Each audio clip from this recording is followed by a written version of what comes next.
Kia ora, welcome to Greenpeace Live.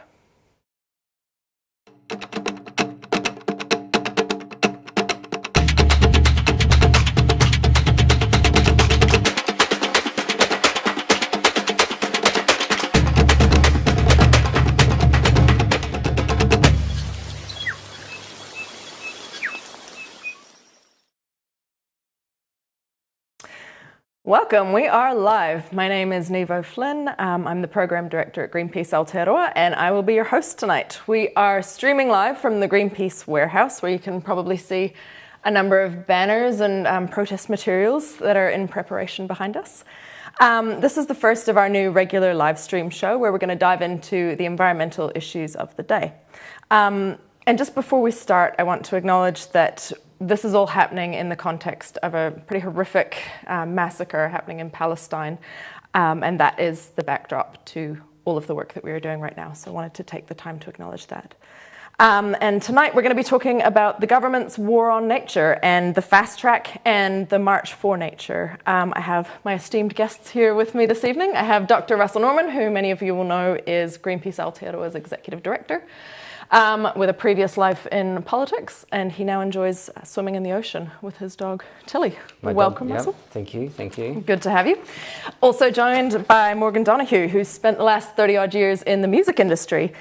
He's been the global head of music at Vodafone and organised 2 Big Day Out festivals, as well as lots of touring international musicians. And he is also the spokesperson for Ours Not Mines, which is working to protect the Coromandel from gold mining on conservation land. Thank you very much for having me. Great to have you. And behind the scenes, we've got Oren and Elliot and Clay here to help us. So thank you all. They'll be chipping in from time to time to help us here. So just to start, kick us off, Morgan, do you want to tell us a little bit about Musicians Against Mines? Yes, so we formed an organisation 2 years ago called Ours Not Mines, which was at the time focused on trying to stop the Labour government, trying to make the Labour government do what they promised, no more mines on conservation land, which Jacinda in her speech from the throne had said would happen. It sounded like New Zealand first blocked that the first term around, but they weren't the issue in the second term. So we went particularly hard at the government at that time, hoping we would get a result, and we didn't. So now we've had to take matters into our own hands. Our big fight pre this fast-track nonsense has been around trying to stop a gold mine by Oceana Gold at a place called Aotearoa that is very close to Waihi and very close to Whangamata.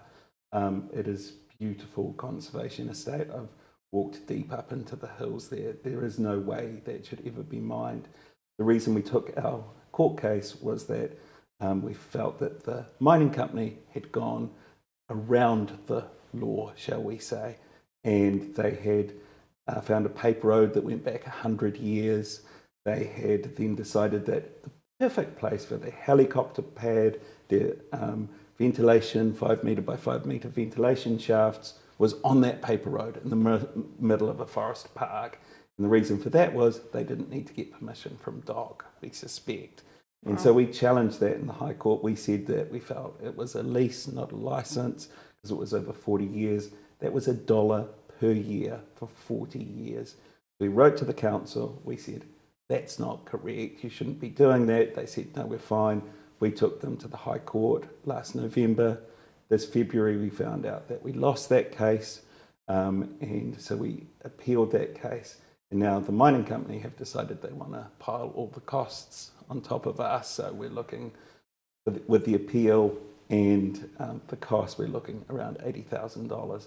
So to try and fundraise for that, to your point, we created a little subgroup called Musicians Against Mines, and we've got other little subgroups that will roll out during the year. But Musicians Against Mines is New Zealand's premier artists getting together and making something beautiful and creative, which is mainly around lyrics of songs that have been massive hits in New Zealand. So we've raised $9,000 in the last 3 days, so it's off to a great start. We got $3,000 for Supergrooves Can't Get Enough, $2,000 for Good Shirt Sophie, and $2,000 for Holly Smith and Don McGlashan's Bathe in the River. So we're up and going, and we're excited by it, and there's more and more artists joining every day, and we're very excited to keep this going. It's so cool. And it's literally the artists themselves writing out their lyrics. Yes, it's their handwritten lyrics. It's on... In pictures sometimes. And some beautiful pictures. I mean, the Fiona MacDonald one for the Straw People, Taller Than God, is just stunning. It's in a frame. It's up to about $700 now. But some of them, there's some beautiful, beautiful things. Ro will put the Phoenix Foundation live, and that's a really great piece of art tonight. When they annotate around the sides of it. Yeah, and they gave us this little 7-inch with this sign and little kisses and stuff. It's cool. So someone's going to win that. This morning, sending out all the couriers, it was like, say goodbye to all the babies. I mean, there's Shea Fu, Misty Frequencies, Fat Freddy's Drop are doing Hope. And for me, when the whole thing came about at the start, the first person I called was the manager of Fat Freddy's Drop, Nicole, and I got halfway through my little pitch and and she's like, stop, the Freddies would love to do this.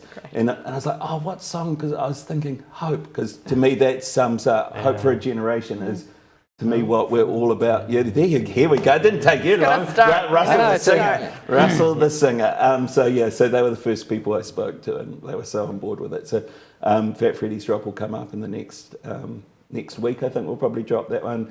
Tonight we'll put up Kings, which I think was the longest running New Zealand #1 single for a significant amount of time. And it just keeps going. There's #1 singles, #1 albums, and a whole lot of Silver Scroll. So that's the New Zealand Songwriting Award, the APRA Silver Scroll. So that goes to one person a year. So Shea Fu, Misty Frequencies got that, and we've got that. There's the Don McGlash and Holly Smith, Bathing River. So it's amazing, a great collection, never to be repeated. And if people go to trademe.co.nz/ours not mine, so we've got our own store. TradeMe have been amazing, and they've zeroed all the success fees and given us our own URL, and it's been amazing. So we've had great support. So great. Ours Not Mine's on TradeMe? Yep. Great. Get on there. Russell, over to you. So there's all of these famous musicians getting in behind trying to stop the war on nature. What's your sense of the mood of the nation right now? I think there's a little bit of buyer's regret going on with the government. I don't think people. A lot. I think a lot there. Obviously, there was a majority of people voted for parties to change the government, so that was the election result. And I think there was a strong sense where people felt they did want to change the government for a variety of reasons. But I don't think that people decided they wanted a government that was going to launch this radical war on all the environmental laws. And I just don't think people were voting for that. And so, and it's happening in other areas as well, of course, some of the social policy areas that the government's engaging in some pretty radical stuff, radical right-wing stuff. But in the environment space, I think people are feeling a lot like they might have wanted to change the government, but they didn't want a government that was launching a war on nature. Do you think it's fair to say this is one of the most or the most anti-environment governments we've ever had? Yeah, it's hard to find a government quite as bad as this going back some time. Even the National Development Act had more environmental protections in it than the current fast track bill. You really... you have to go back a long way. I don't even know how far you'd have to go back to find a government that is as radically anti-environment as this. And when you think about how far New Zealand and the world has moved in the last 30, 40, 50 years in terms of environmental perceptions, to have a government that is a throwback for half a century in terms of what the kind of anti-environment agenda they're doing, it is quite remarkable that not only in Aotearoa, New Zealand, which kind of prides itself in many ways on its clean green image and all the rest of it, but also that we've come such a long way in 50 years that we're going back to the beginning with this government, a wildly anti-environment government. It does feel like a slap in the face for things that New Zealanders kind of hold dear, doesn't it? Yeah. Well, you mentioned the fast track, so we are going to move to a short video about the fast track. So this is the Fast Track 101. The Luxon government introduced the so-called Fast Track Approvals Bill in March. Its aim is to fast-track consents for development projects, allowing developers to bypass environmental protections and democratic scrutiny. The Fast Track Approvals Bill gives Resources Minister Shane Jones, Infrastructure Minister Chris Bishop and Transport Minister Simeon Brown the power to give the thumbs up to development projects without having to go through the usual checks and balances that protect the environment. The ministers will be advised on the suitability of projects to be fast-tracked by a hand-picked advisory group. None of them have any apparent expertise in environmental protection, and the ministers can ignore the panel's recommendations anyway.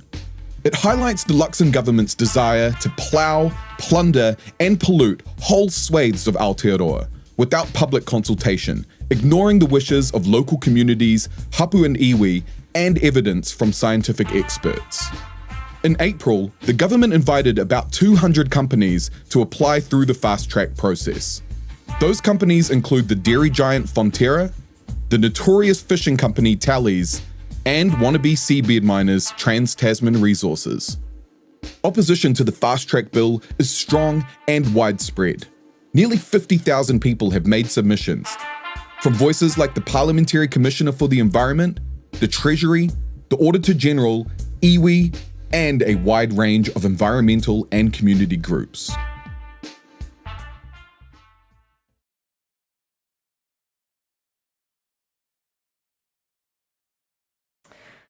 Okay, so that's a bit of a taster on the fast track approvals bill.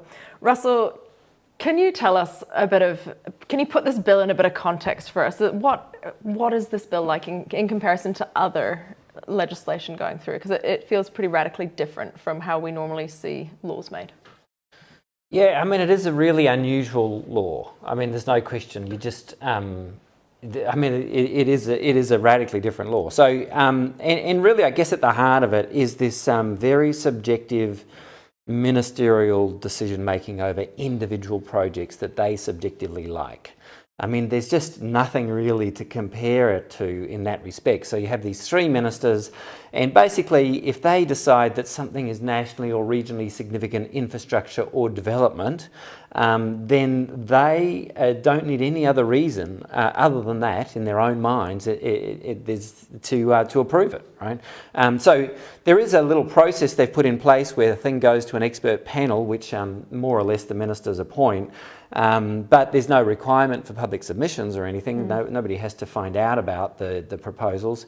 And then when it comes back to the ministers, they can do what they like with it, right? They can accept the recommendations, they can reject them, they can add their own conditions. It's quite normal with resource consents to add conditions and stuff. Ministers can add or remove whatever conditions they like on purely subjective grounds, which are going to be very interesting to see as the legal challenges happen, and they're bound to, to the extent to which there's any legal constraint on what they're up to, because they've tried to write the law in a way that there is no legal constraints on them. So if they just feel that way in the morning, that they wake up and they feel like this is a good project, it's very easy for them to simply approve it. It's going to be very challenging, I think, when the courts come to look at these approvals to go, well, did this go through the normal kind of decision-making process you would expect a government to do? So then it comes down to these three people, right? It's in that sense, it is remarkable, and of course it overrides a whole raft of environmental laws, right? Not just the Resource Management Act. Things that are currently prohibited under the Resource Management Act are allowed. Things that are prohibited under the Wildlife Act are allowed. And so it overrides all these laws. Ministers just happen to feel that way in the morning, that they give the approval. Depends who they had dinner with last night, I well, guess. It depends who they might have had dinner with the night They before. might have forgotten who they had dinner with, though. And so then it comes down to these three ministers. And so normally in politics, in public policy, you go, well, you shouldn't focus on the individuals, you should focus on the public policy issues. But in this case, they have written a law which literally comes down to the individual judgments of these three individual men. And so the problem we have now is that we need to look at the qualities of these men, because they literally are kind of unconstrained to make these decisions. And so it is worth exploring it, because you've got, obviously, you start with Chris Bishop, right? So Chris Bishop, he decided to be a tobacco lobbyist, right? So he's on the public record saying that it's important we don't put in public health measures like plain packaging on cigarettes, because to do so would destroy the intellectual property of his employer, the tobacco company, right? And that is, it would affect the profits of the tobacco company if we had fewer people dying from lung cancer and smoking-related diseases. That is his ethical system. All right, so that is Chris Bishop's. That's these. So far as I know, he's never apologised for being a tobacco lobbyist, and that's kind of what he brings to the table. And then you got Simeon Brown, who obviously what he brings to the table, he's a fundamentalist Christian. He was the guy who, when women's right to safe abortion was removed in the United States with the overturning of Roe versus Wade, he celebrated on Twitter. So that's his kind of what he's bringing to the table when he'll be exercising his judgment. And then you got Shane Jones, and you could say a lot about Shane Jones, about all the many things he's said and done. But if one thing I think really demonstrates his ethical framework is his use of ministerial credit card to buy porn. I mean, it's kind of weird to say it, but it's true, right? So when he was a minister when he was previously a minister, he went to hotel rooms and he ordered up porn on the hotel, and then when he went to pay, he paid for it with his ministerial credit card. No one would have found out about this because the ministerial credit cards previously hadn't been released. So I assume he thought it would be kept secret, right? But then the details were released, and one of the journalists noticed that one of the movies that Shane Jones was watching all had a particular price, and that price wasn't the same as normal movies, right? It was the porn movies, right? So he was going down, and that's his ethical framework, is he thought it was okay to take taxpayers' money and spend it on his porn when he was a minister. And so that's the ethical framework that Shane Jones brings to these decisions. So we're forced, because of this bill, to look at these three individual men and the ethical judgment that they bring to this. And obviously it's extremely disturbing. It should never come to this, that this should be the way policy's made, that projects are approved. And that's before you even get to the whole problem of the open door of corruption that this bill potentially creates, which is obviously a whole nother part of the story. I mean, even if you just look at it, taking kind of our version of the ethics out of the equation, I mean, having three people who can make a decision, presumably this government wouldn't like it if people who are more inclined towards the environment were also making decisions about what projects should be approved or not approved. It's just kind of the principle of leaving a decision down to three individuals, regardless of their position, hey? Yeah, that's right. I mean, we spent a lot of time in New Zealand creating rational decision-making processes. You might disagree with results, but you could see there was transparency. Public submissions were a normal part of the process, so evidence was brought to the table. I mean, you think about the sand mining case, recently, like they only found out the fact that the sand mining company wasn't mining sand in the way that they said they were because of public submissions. They only found out that the sand wasn't being replenished at the rate because of the public submissions. None of that will be available to the ministers because that they won't have proper public submission process, but also like these three guys, what do they know?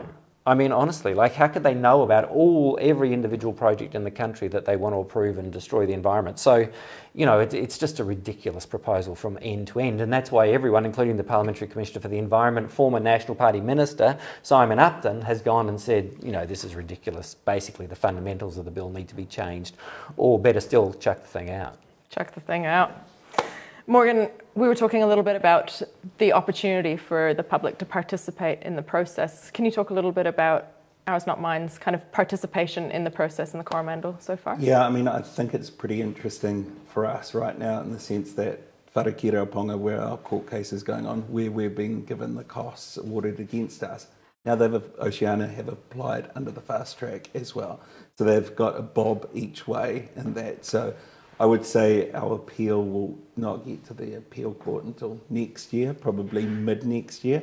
By the time, if this crazy War on Nature bill comes through, then they'll be able to choose to go this way through a new fast track. Funnily enough, I bet they don't then need the 40-year lease on the paper road. They'll just go straight into the conservation estate, and that will be that, and they'll still try and leave us with the costs, even though they change tack along the way. So to me, it seems totally morally reprehensible. It's just the worst possible thing by three people who have no understanding of the environment. I mean, Shane Jones, apart from the ministerial use of credit cards, has made it plainly obvious that he wants to mine, right? He has stood up in Parliament. He's gone to Blackpool last week, and he said he wants to mine.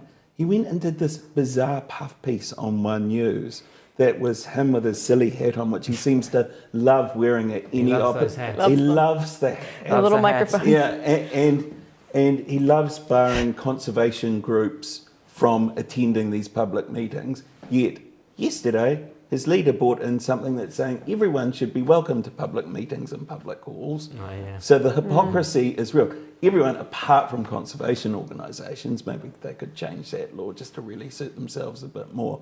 So I just think it's terrible for conservation land. I think it's terrible for stewardship land potentially as well. There is a lot of land that is in stewardship land, which is land that hasn't been classified as conservation land yet, which to me is also a huge no-no. You could also look at the Coromandel, and the local council has prohibited mining around the area and around the sea in Coromandel. But this could override all of that. So you've got the local council, so you've got the local mayor, Len Salt, from the Thames Coromandel District Council, who's saying, I think this could override my power to stop mining in my own place. So Definitely. The only small bit of good news I saw was that Schedule 4 is still off the table. So For mining. other things, though. Yeah. So it's I think it's terrible, and I think they will have to walk this back one way or the other, and they should do it sooner rather than later, because I think it will cost them deeply. People are totally against this. You've seen in 2010, 40, 50,000 people walk up Queen Street to say, no, we don't want mining. And I think you're going to see this same thing on June 8th when this next one comes around. It's interesting what you're saying about Oceania Gold doing a nod each way through the fast track and the other process, and it's very similar to the fight we've been having with TTR through the courts and the EPA. I don't know if you want to talk about that a little bit, Russell. Yeah, so the Seabed mining battle, this is the TTR proposal in South Taranaki. And so that's been going on for years. And so Greenpeace, along with Ngāti Ruanui and others, Chasm, and even Te Hukai Moana, the fishing companies, have been fighting TTR's proposal to Seabed mine. Cause immense harm out there in the South Taranaki Bight. It's a threat to New Zealand's native pygmy blue whales, which live out there. It's one of the few places they live. And so we eventually won in the court. The Supreme Court turned it down because there was no way that you could demonstrate it wouldn't cause enormous environmental harm. And so TTR, then what the Supreme Court said is it goes back to the Environmental Protection Agency, and TTR could apply again, which they did. But then after the first part of that process, they simply pulled out. And the reason they pulled out is they plan to try to use the fast track. So that's exactly what they're planning to do. Is the Supreme Court has turned them down. All the layers of courts have turned them down. So they're just going, we'll just work our way around all of these environmental protections and all of these court decisions using the fast track bill. That's what they plan to do. I mean, one of the crazy asides to all of this is that one of the things that came out, of course, was that the chair of the select committee hearing the fast track bill had $180,000 in donations that he didn't declare, unlawfully, illegally kept secret. And so he says it was a mistake, but plainly he broke the law by not declaring his $180,000 in donations, David McLeod. And the thing that's interesting about that is not only was he overseeing the select committee process, but one of those donors is a major shareholder in TTR. And so a major shareholder in TTR donated to him. He kept it secret. He didn't tell anyone. He was overseeing the fast track bill. And then Chris Bishop, the minister responsible for this bill, then invited TTR to use the fast track process at the same time. Now, there is an absolutely profound conflict of interest in all of this, right?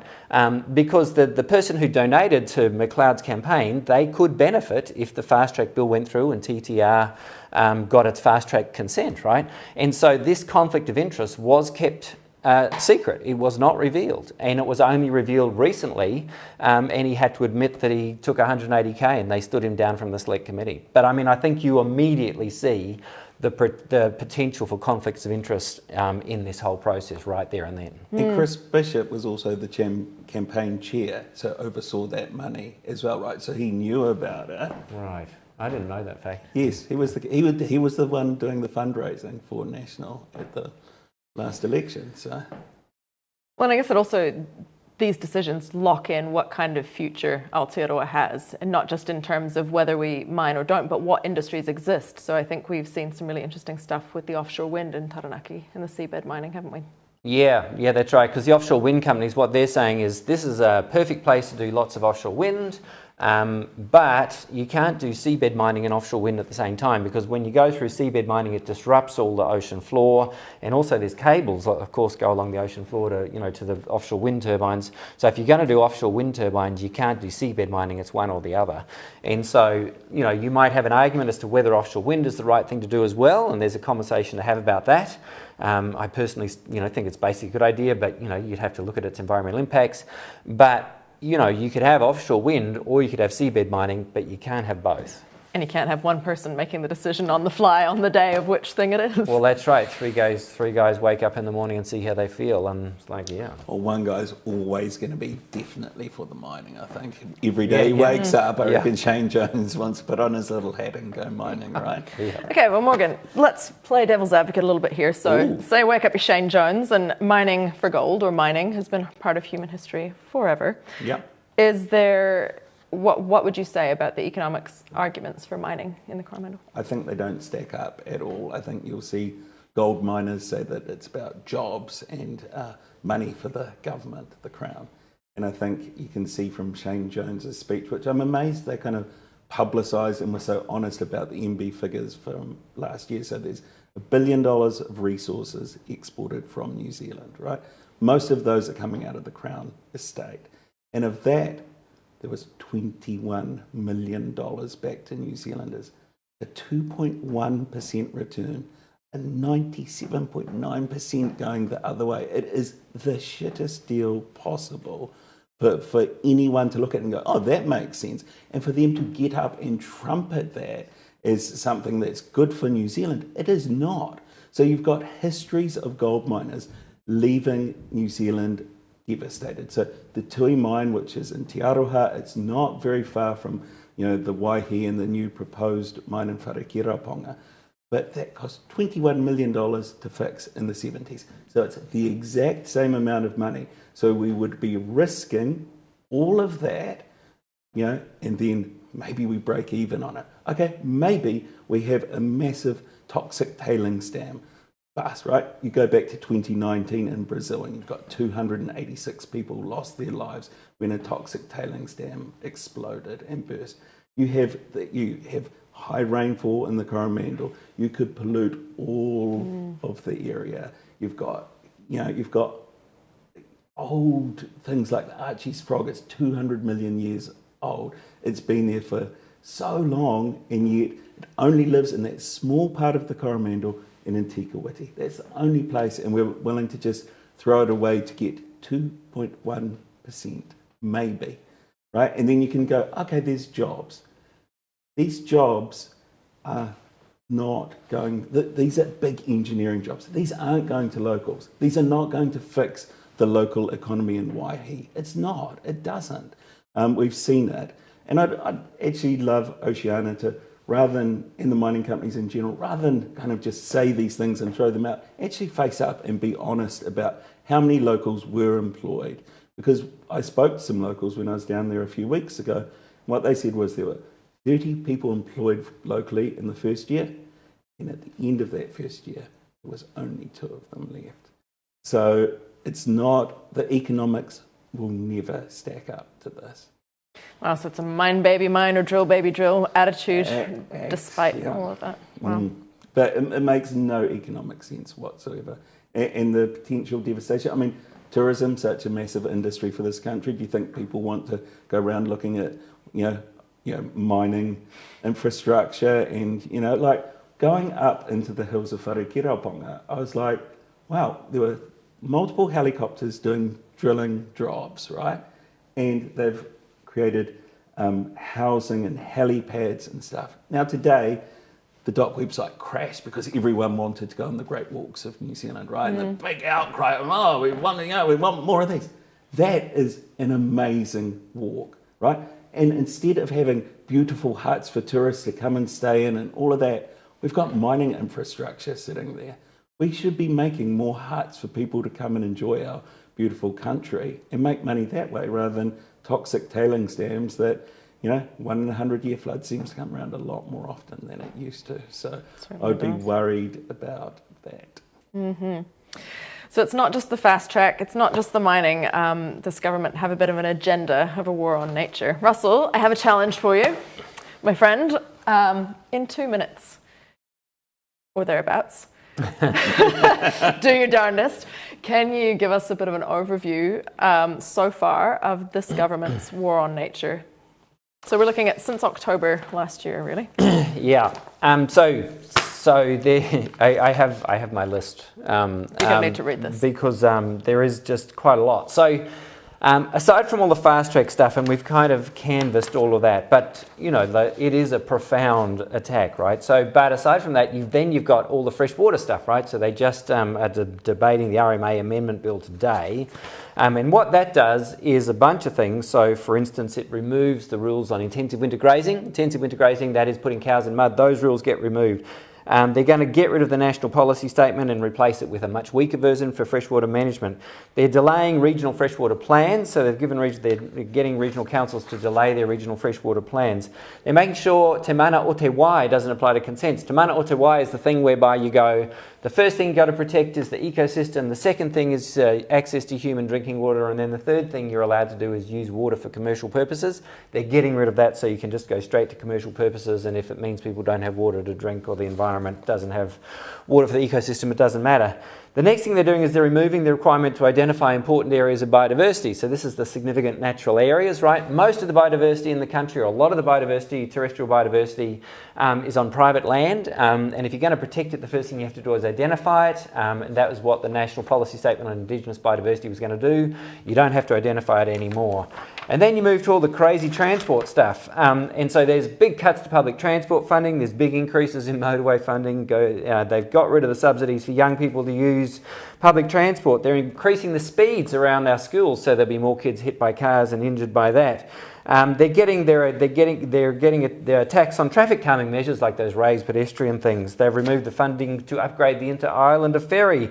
They've ended the subsidies for low emissions vehicles, EVs and other kind of things. They've got rid of a bunch of the council transport plans. So Wellington's transport plan got killed because it went too much public transport. They've got rid of the Auckland Regional Fuel Tax, which is mostly being used to pay for the Eastern Busway and for rail carriages. That's gone. The Eastern Busway now has to be scaled back. The Auckland Light Rail project has been got rid of. And then they've got on the ocean stuff, there's the South Pacific Regional Fisheries Management Organisation, which is this body which regulates the high seas in the South Pacific. It was going to restrict bottom trawling. New Zealand has now welched on its agreement to that deal. The cameras on boats is probably safe for the moment, though it's a bit hard to say the minister's not committing to funding it going forward. That's the thing that revealed that there were 6 times as many dolphins being caught and killed by fishing boats as were being reported previously. They've increased the catch limits. So they decided to increase the catch limits on numerous fisheries. Just to give one example, southern bluefin tuna, there's only 8% of the biomass left of what was originally there. The whole 92% of it's gone. Then there's the collapse of orange ruffy, the hoki fishery, the scallops, the crayfish fisheries. And then when it came to New Zealand sea lions, they've said there's no limit on how many you can kill anymore. So you can kill as many New Zealand sea lions as you like. There's just a couple more things. Keep going. Then they're restarting oil and gas exploration, which is total madness in a climate-constrained world. We can't use existing oil and gas and coal that we've already found. Looking for more is completely insane. They're trying to change the way methane is measured. This is one of those crazy things. I don't know if you remember when Margaret Thatcher redefined the way unemployment was measured. So they're doing it with climate change. So they're trying to redefine how the warming from methane is measured. This is part of the global livestock industry are trying to do this. The New Zealand government has set up a special panel. The Climate Commission and the Parliamentary Commission of the Environment say the science is already settled. There's no need to recalculate how you measure warming from methane, but the New Zealand government has set up a panel to do that. They've given more cash for magic bullets. They're going to keep magic bullets in terms of cutting emissions other than actually cutting cow numbers and fertiliser. The Zero Carbon Act, of course, they're going to keep because it doesn't really do anything much. He Waka Kanoa, which is the thing about pricing agricultural emissions, well, it's kind of delayed everything so long that they're just going to let it slowly die. There's no doubt other things as well, but there is a massive list. Like when you start to pull it all together, all the things that are basically all the policy change, it is a phenomenal and broad scale attack on environmental protection. And like I say, we haven't seen anything like this for forever, because these are all kind of rules and regulations and protections that have been put in place over the last decades, and they want to unravel the lot. Good work. I reckon that's 2 minutes. I'll give you the 2 minutes. Wow. Let's bring you back to earth. That is a massive list, and it's a lot of things that many of our viewers have probably spent a long time fighting and winning over the years, to have to go back and fight again. It's a lot of reasons to march. A lot of reasons to march. June the 8th. June the 8th. Shall we go to a brief history of marching for social change in Aotearoa? People in Aotearoa have a long history of standing up for what's right. From Dame Whina Cooper, who led the 1,000k land march Hikoi on foot from Te Hapua in the far north to Parliament to protest against the ongoing loss of Māori land, to the 1981 Springbok tour, where anti-apartheid activists took part in national demonstrations to protest the injustices of racial segregation in South Africa at the time, and against attempts to vest ownership of the foreshore in Seabed to the Crown. We also have a long history of coming together and standing up for nature in protest marches that have helped change the course of history. We campaigned to save Manapuri and to stop native logging and make New Zealand nuclear free.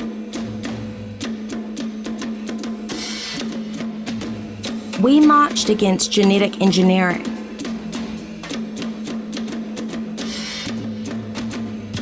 We marched to stop deep-sea oil drilling.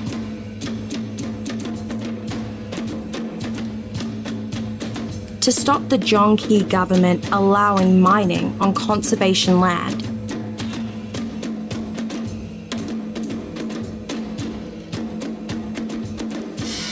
And in the school strikes for climate, demanding the government take action on climate change.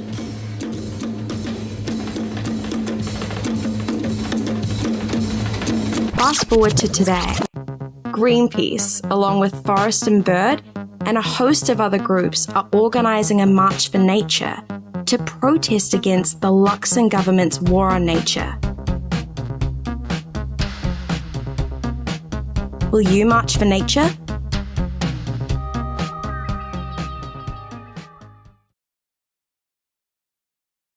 And we're back. Okay, so the March for Nature happening on June 8th, which I believe is 11-ish days from now. What is the March for Nature?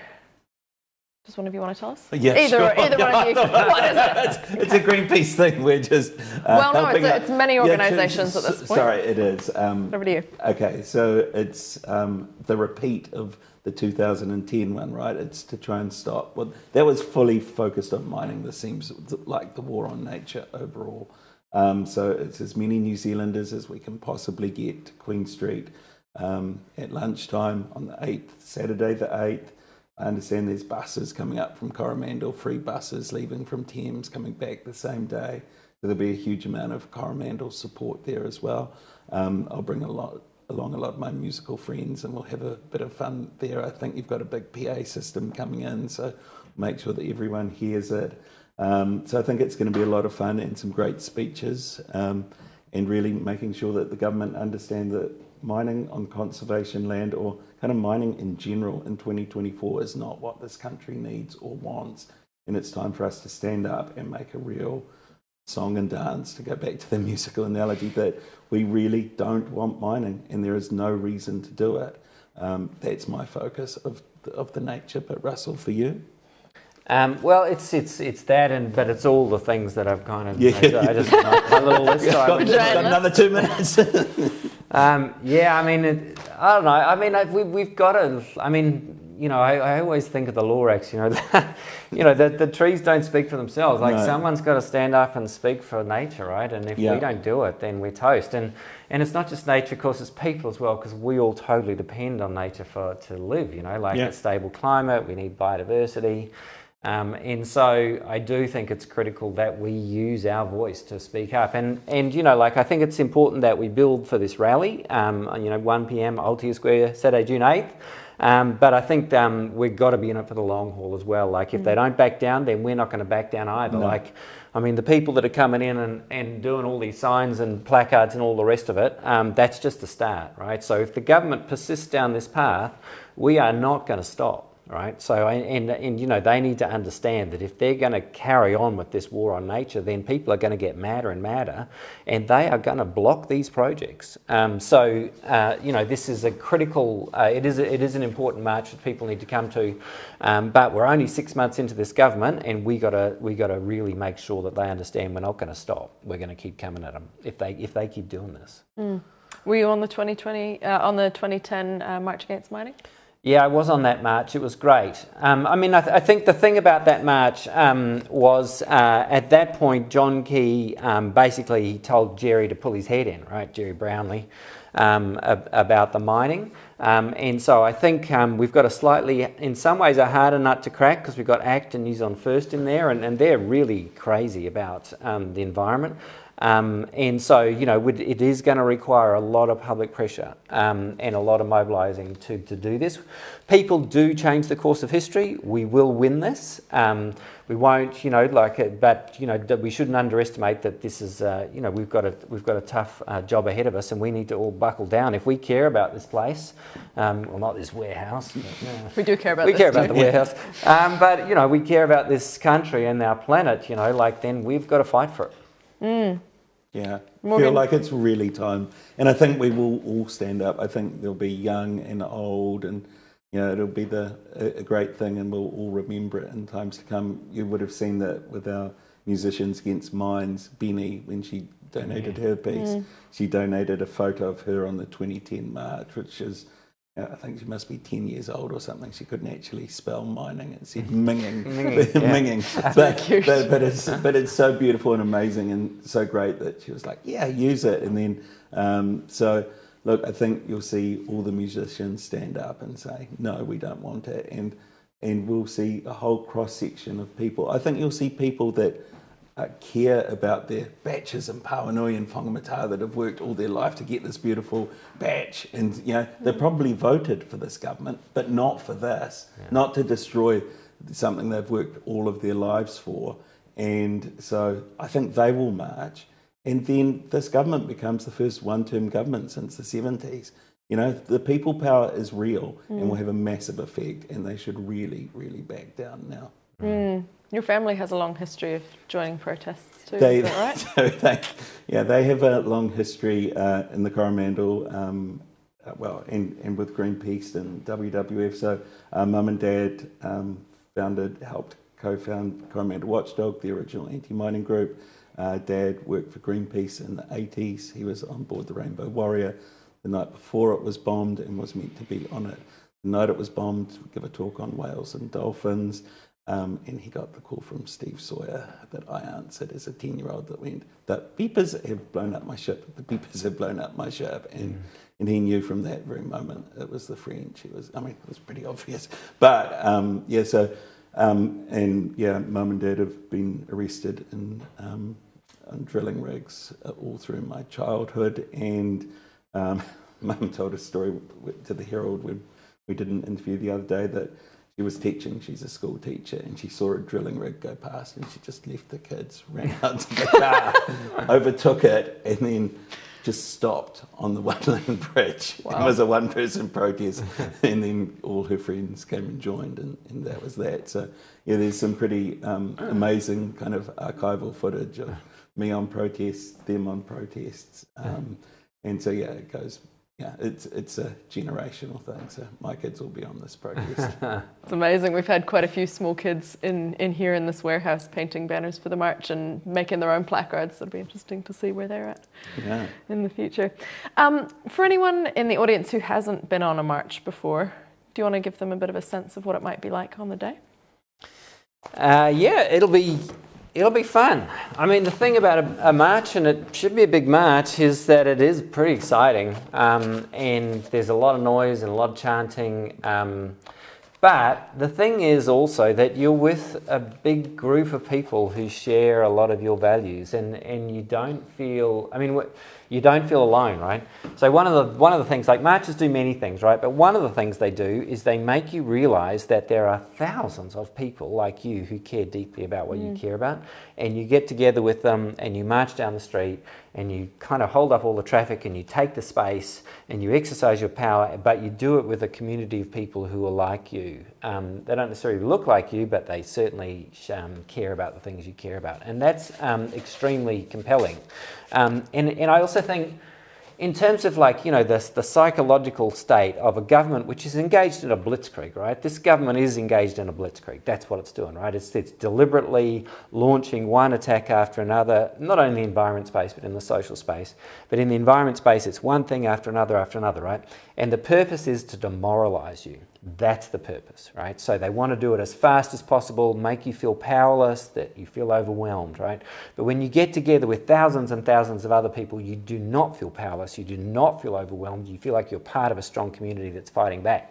And that sustains you when you watch the telly each night and you've got like a bunch of jokers who don't care less, who are pushing all this blitzkrieg of anti-environment legislation. You know that there's all these other people because you march with them.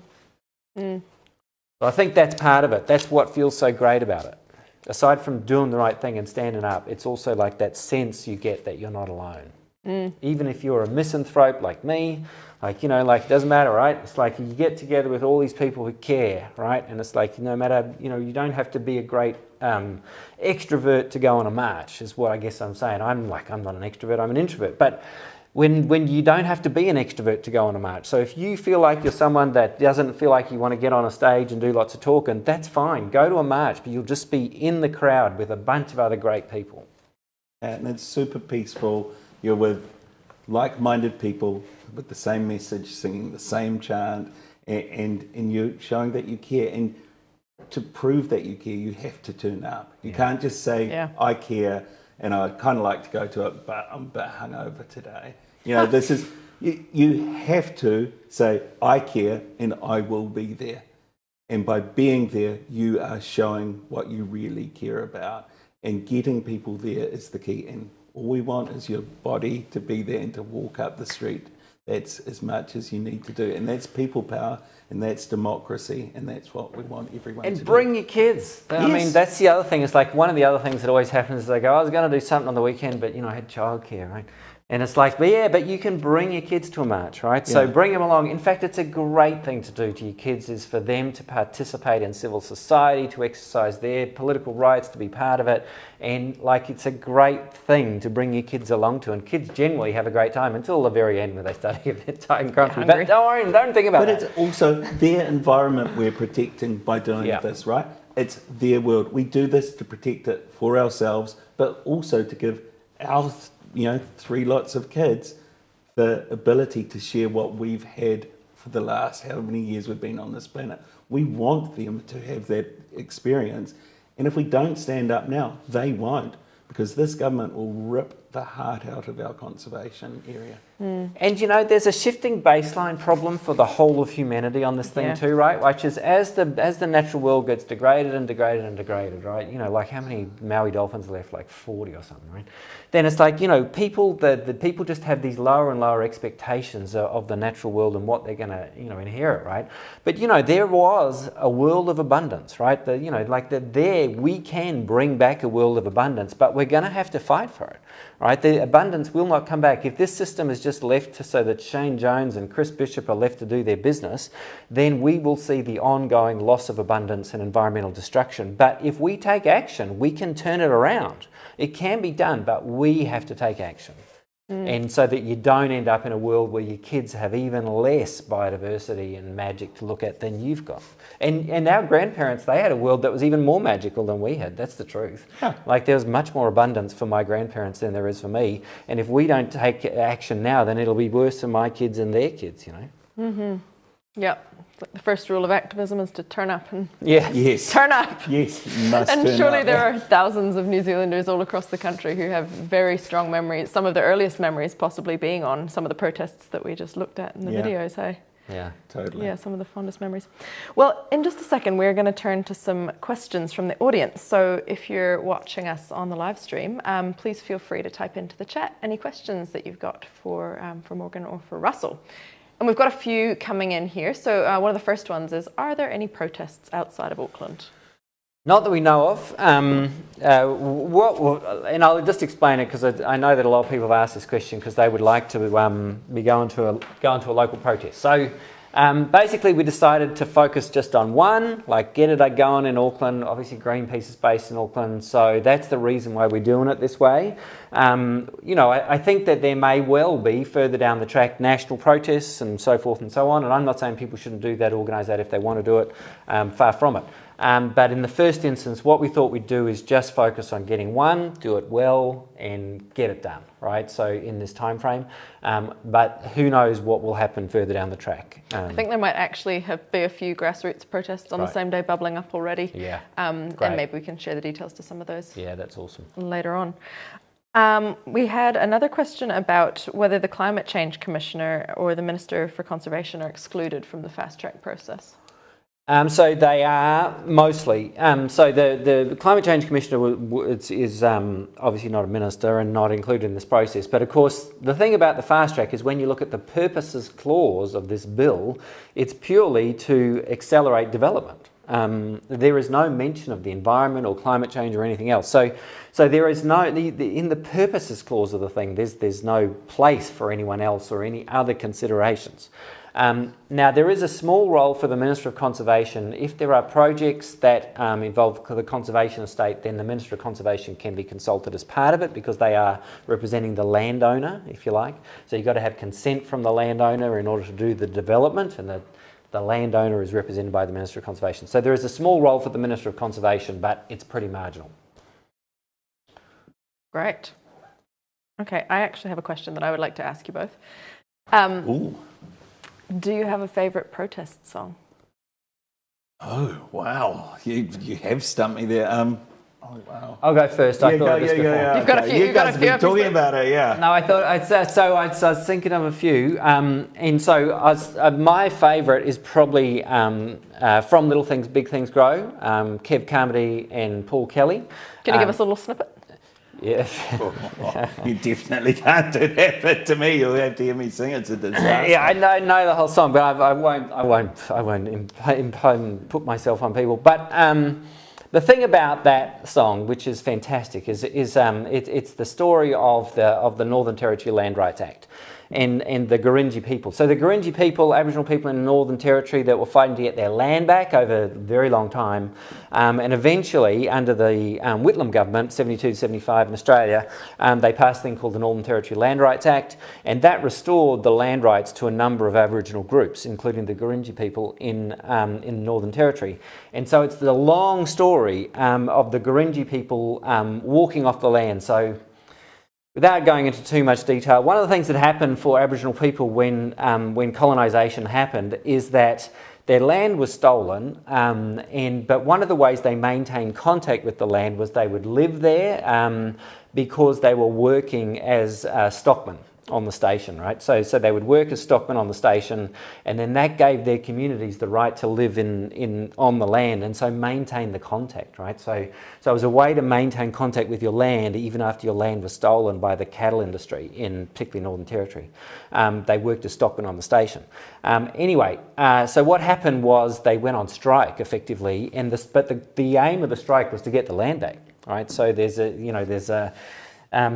a famous line where British Lord Vestey says, you're never going to get your land back. I'll increase your salary a bit, but you're not going to get your land back. And so they went on strike, but they went on strike for like 8 years and just went and refused to work on the station. And then eventually, when the land rights legislation passed, Whitlam passed it, he went up to Northern Territory, and there's this great footage of where he picks up a thing of the soil and he hands it over to Vincent Lingari, who's the leader of the Gurindji people, And he puts it into Vincent's hands, and Vincent just opened his fingers like this, because they don't own the land, they just look after it. He's not there to own it, he's a guardian, right?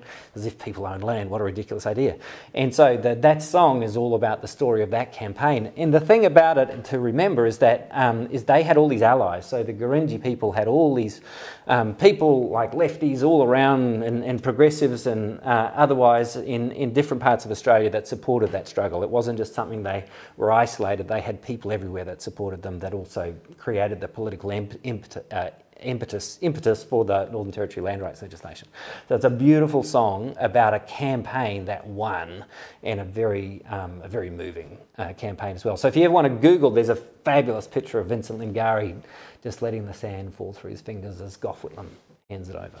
Amazing. And I'm going to go Joni Mitchell, Big Yellow Taxi, because it seems... Oh, good choice.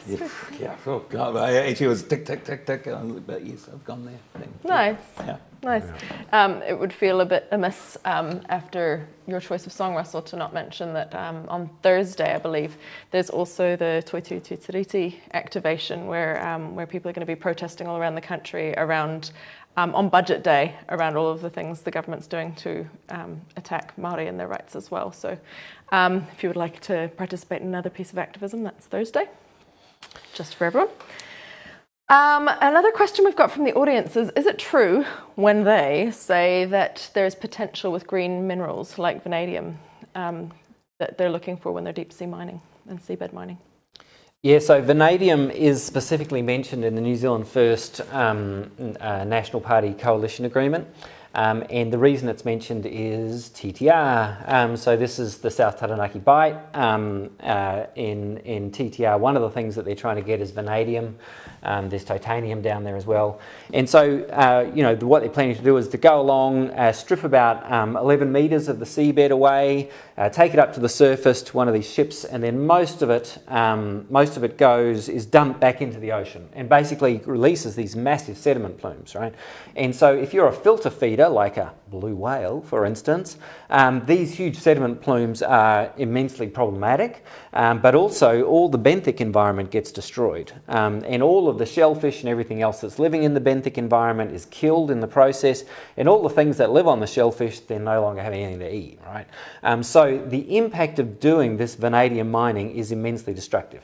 Now, if your concern is renewable energy, and obviously we are interested in renewable energy, then we know, because the offshore wind industry has already spelled it out, that we have to choose, if we're going to have two developments in this place, one of them is offshore wind and the other is vanadium mining. So yeah, if you try to get that vanadium, you're going to destroy the ability of New Zealand to have these big offshore wind turbines, which offer the opportunity to have renewable energy for decades and decades, and are immensely more valuable than the minerals that would come out of it.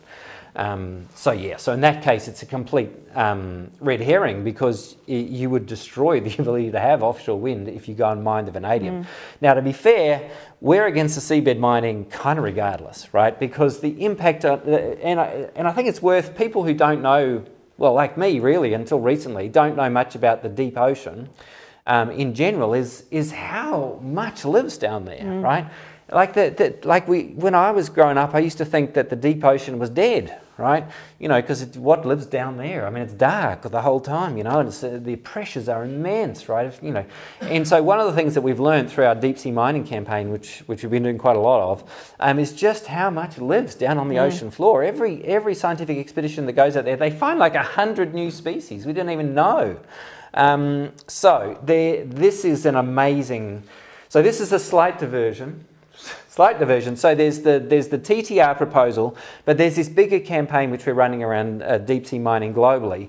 And the last thing I'll say about it, I don't want to go on too long, but the last thing I'd say is that the deep sea and the ocean floor is the last great wilderness on planet Earth. Right? This is the last great wilderness, and it is relatively undisturbed by humans so far. There are some minor disturbances and various things, but it's relatively undisturbed. But the global seabed mining industry is trying to destroy it, right, for minerals, and they will use any excuse, whether it's renewable energy or anything they can think of. Currently, they're working that's It's about the military uses. So they're telling the United States government that they've got to do it for military purposes to access these minerals. But the devastation that will be caused by tens and tens of thousands of square kilometres of the Pacific Ocean to begin with, that's where they're going to start, being destroyed is phenomenal. And so, so TTR is one part of that. That's just what one of the seabed miners we're dealing with in the South Taranaki Basin. But this is a global problem. This industry is trying to get started. And it's basic premise, it's just perverse to think that you destroy a huge part of nature in order to protect this other part. The undiscovered. This other part you might want to protect. Russell, there's another question for you quickly. Where'd you get your t-shirt? I can't remember. Oh, it's lovely. It's a kapawai. So this is New Zealand's largest dragonfly, and kapawai is water snatcher. And so, dragonflies, aside from being incredible flyers, and they can catch little insects on the fly, right, because they can move all their wings independently, and they're just amazing to watch them fly, and they have great eyes. The other thing is in their juvenile stage, they live in a little burrow, which is largely a freshwater burrow on the side of a creek, and it's mostly flooded with water.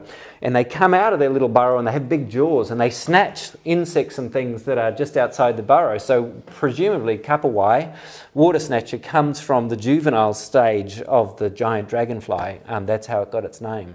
Wow. But dragonflies are amazing. I mean, they are really amazing. You sound like you like nature. Dragonflies are imagine having 4 wings and you can move them all independently, right? And then have these incredible eyes and this incredible spatial awareness so that you can fly through the air and grab other flying insects on the wing and eat them alive. That is amazing. It is. Wow. Well, I'm sorry to the viewer who wanted to know about the t-shirt. You are no wiser on that you one. can find it I on think it's Tumbleweed, is that the brand? But you can, but you sure know more about dragonflies now. I can't promote brands I'm not allowed to. Should we bring our own placards to the march? Someone is asking. Yes, absolutely. Do your own placard, make it anything you want. And then, get your placards, make them big and bold, lots of colours, and get everyone in your family to have one. It will be amazing. Yeah. And another question from the audience is, does Greenpeace have resources on actions like submissions or anything else that's coming up? Do we have any resources to share on that? Well, I mean, the next thing, I guess, in terms of the legislative process, I mean, we've done submissions. There was vast numbers of submissions on the fast track bill, which Greenpeace and others facilitated. Plus, we did our own kind of more detailed submission. The next one that's going to be is the RMA amendment bill. So that's just having its first reading, I think, tonight. And so that'll be the next kind of legislative process that's coming up. The thing is we think it's important to engage to some extent with the legislative process, and so we have done that and facilitated by helping people do that. But we also know that really we need to exercise people power and mobilisation outside of that process. That's critical, and so like what you see now is we're putting a lot of resources into mobilisation. I mean, maybe you could talk more to that. You're the program director. I put my program director hat back on. Yeah, I think our focus is really going to be in building people power against the war on nature over the coming next 2.5 years of this government. So we're going to be building as many opportunities as we possibly can for people to get involved and get engaged and take action with us. So you'll probably see a bit less of us calling on you to come and submit. Because we're going to just spend a lot less energy engaging with this government at that kind of submission stage. But we will be providing lots of opportunities for you to get out on the streets with us. So keep an eye out and we will be sure to let you know when they're coming. And there's also the community platform, right? If you want to start a local group or a local petition, what's it called again? We've got Greenpeace Community, which is a platform where you can launch your own petition about something that's happening in your area. So if there's a particular project that you're worried about that's coming up in your area, we will take a petition from you and help you.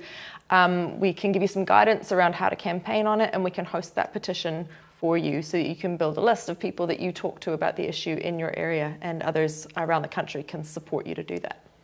So it's a really, really great resource, and it's there. So if you go to Greenpeace Community, you'll be able to find it, and you'll meet the lovely Elliot, who is currently behind the cameras, and he'll be able to help you out.